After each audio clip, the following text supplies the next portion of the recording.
remarqué, Madame Naïda Anzalechi, que voilà, j'apprécie énormément toutes ces actions qu'elle a fait depuis de nombreuses années. Et aujourd'hui, je suis venue avec, parce que je ne vois pas sinon, je suis venue avec ma dernière toile qui est là. C'est la toile numéro 1085. Cela veut dire que c'est le 1085e toile que j'ai réalisée pendant 30 ans de mon activité artistique.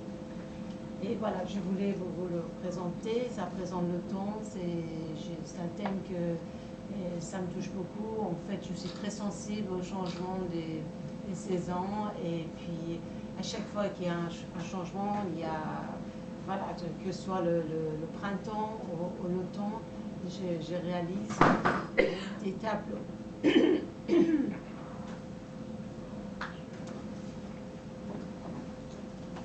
Alors, avant qu'on commence, parce que ce sujet, en fait, souvent, les gens, ils se disent, bah, écoute, elle est une peintre, comment elle fait pour dessiner, d'où ça vient les idées, comment ça se passe. Avant qu'on aborde ce sujet que je veux vous en parler, et ça veut dire les ténèbres et la création, voilà, en fait, voilà, la création qui vient après ce ténèbre-là. Et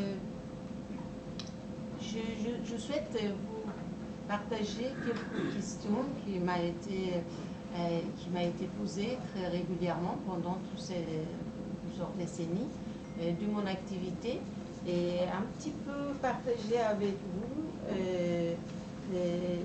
mes réflexions personnelles par rapport de ce que ça signifie d'être un artiste. Alors, qu'est-ce que c'est un artiste au fond? Est-ce que c'est quelqu'un qui sait bien peindre, sculpter, chanter ou écrire? Ou bien c'est quelqu'un qui cherche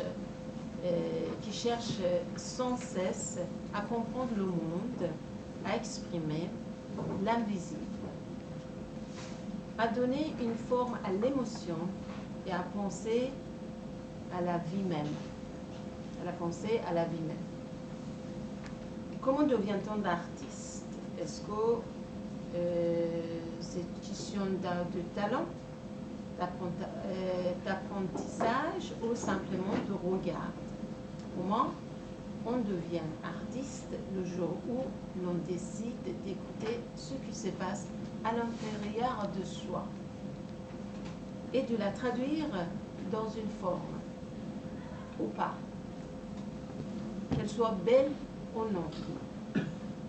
Car il y a une différence essentielle entre l'artiste et le technicien. Bien évidemment, vous le savez, mais moi, je parle de mon point de vue. C'est vraiment mon point de vue personnel que je communique avec vous. Alors, le technicien maîtrise un savoir-faire, l'artiste transforme ce savoir-faire en langage. C'est mon point de vue. Le premier reproduit, le second invente. Le technicien cherche la perfection, alors que l'artiste, lui, cherche le sens.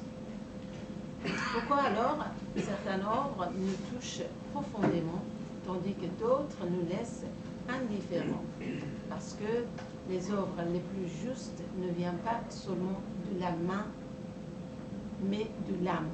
Ici, de la main, je voulais dire plutôt main comme un symbole qui présente le corps humain. Ça peut être, quand on chante, on n'utilise pas la main, bien évidemment, mais voilà. C'est plutôt avec l'âme.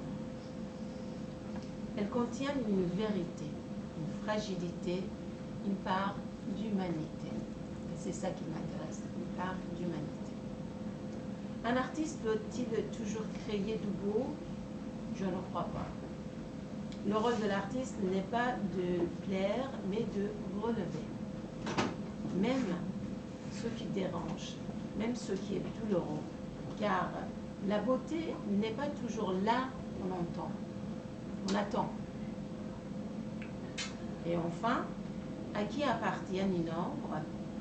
À celui qui l'a créée, à celui qui la regarde, ou à tous les deux à la fois. Je crois qu'une œuvre n'appartient plus à l'artiste dès qu'il est partagé. Si je reste dans mon atelier, je fais des œuvres pour moi-même, donc alors là, c'est pour moi. Mais le moment que je partage, ça appartient plus à l'artiste, je pense. Elle devient un espace de rencontre entre deux mondes, celui de créateur et celui de spectateur. C'est à travers cette rencontre entre la lumière et les ténèbres, entre l'intime et le collectif, que naît la vibration création. La véritable création. Pardon. Qui naît la véritable création. Voilà, ça c'était déjà pour commencer et vous mettre un petit peu dans ma peau d'artiste, comment je perçois les questions qui m'ont été posées et voilà, vous répondre et dire qu'est-ce que moi je pense de toutes ces questions-là, bien évidemment. Parce que, en fait, c'est surtout la pensée et les idées, mais je pense qu'il faut laisser tomber tout, madame, parce que franchement, je pense que tout le monde m'entend, non? Oui. C'est bien. Alors, passons dessus.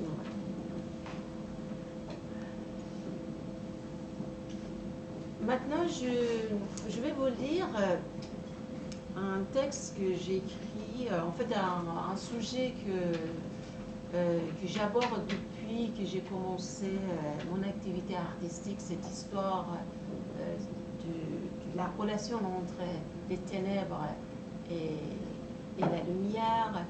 Est-ce que voilà, laquelle c'est mieux, sur lesquelles il faut se concentrer? Est-ce que vous voyez, il faut avoir la lumière pour avoir une idée sur l'objet, mais est-ce que si on a trop de lumière, ça cache pas quelque chose?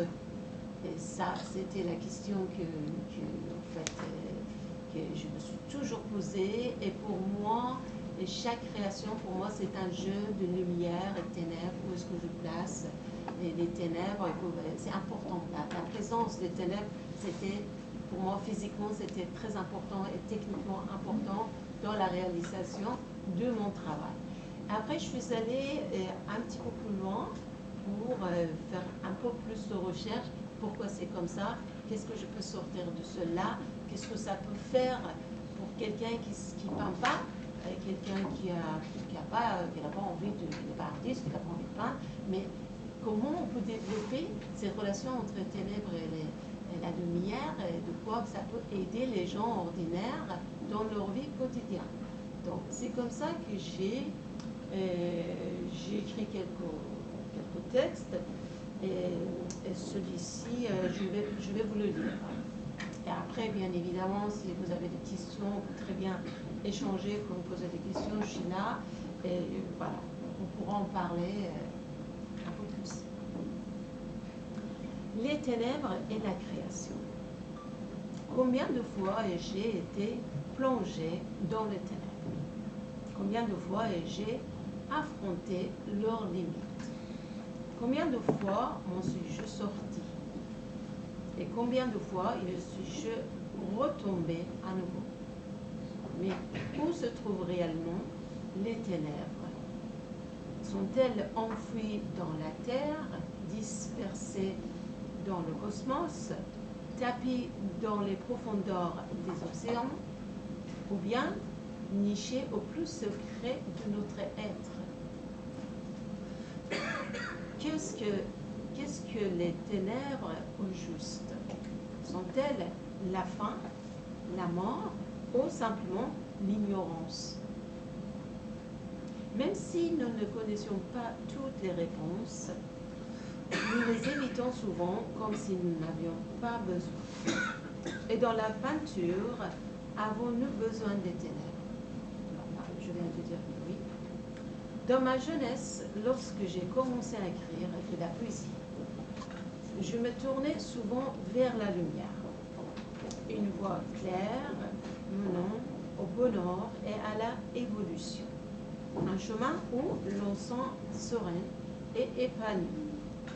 Mais jamais je n'abordais la véritable voie, celle qui traverse les obstacles réels, les épreuves profondes que nous devons